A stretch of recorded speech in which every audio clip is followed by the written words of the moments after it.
श्री गुरुदेव दत्त. हर हर महादेव.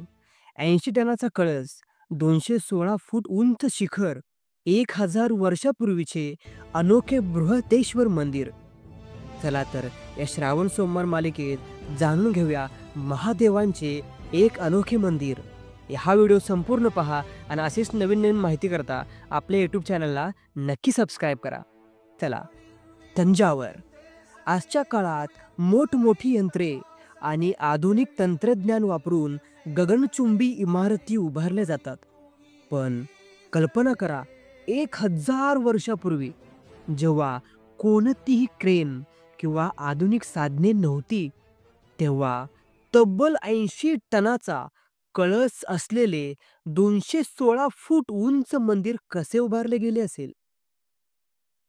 हे केवळ स्वप्न नाही, तर तामिळनाडूतील तंजावर शहरात आजही दिमाखात उभे असलेले बृहदेश्वर मंदिराचे वास्तव्य आहे. चोळ साम्राज्याच्या स्थापत्यकलेचा हा उत्कृष्ट नमुना आजही आधुनिक अभियंत्यांना आणि इतिहासकारांना आश्चर्याच्या धक्क्यात बुडवून टाकतो. चोळ साम्राज्य राजा राज पहिला यांनी इसवी सन 1003 ते 1010 या काळात बांधलेले हे मंदिर भगवान शिवांना समर्पित आहे.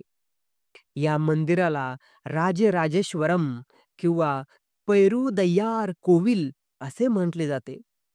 हे केवळ एक प्रार्थना स्थळ नसून ते चोळ साम्राज्याची शक्ती, कला आणि संस्कृतीचे जिवंत प्रतीक आहे. बृहदेश्वर मंदिराची रचना पूर्णपणे द्रविड शैलीत केली आहे. या मंदिराच्या बांधकामात वापरलेला प्रत्येक दगड हा ग्रॅनाइटचा आहे, जो जगातील सर्वात कठीण दगडापैकी एक मानला जातो. आश्चर्य म्हणजे मंदिराच्या आसपास 60 किलोमीटरच्या परिसरात कुठेही ग्रॅनाइटच्या खाणी नाहीत. मग लाखो टन वजनाचे हे दगड इथे कसे आणले गेले? हे एक मोठे रहस्य आहे.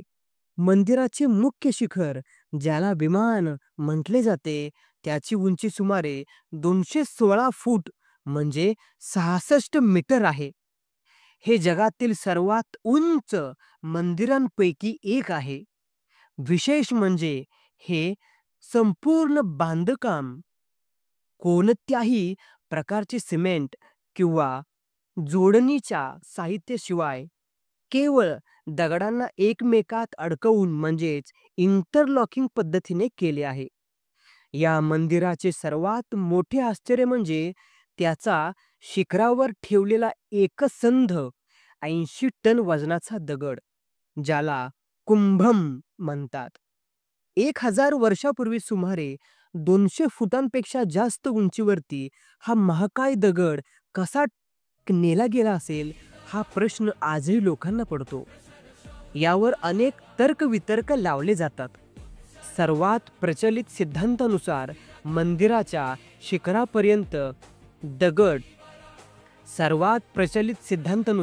मंदिराच्या शिखरापर्यंत दगड पोहोचवण्यासाठी अनेक किलोमीटर लांबीचा एक मातीचा उतार म्हणजे रॅम्प तयार करण्यात आला होता.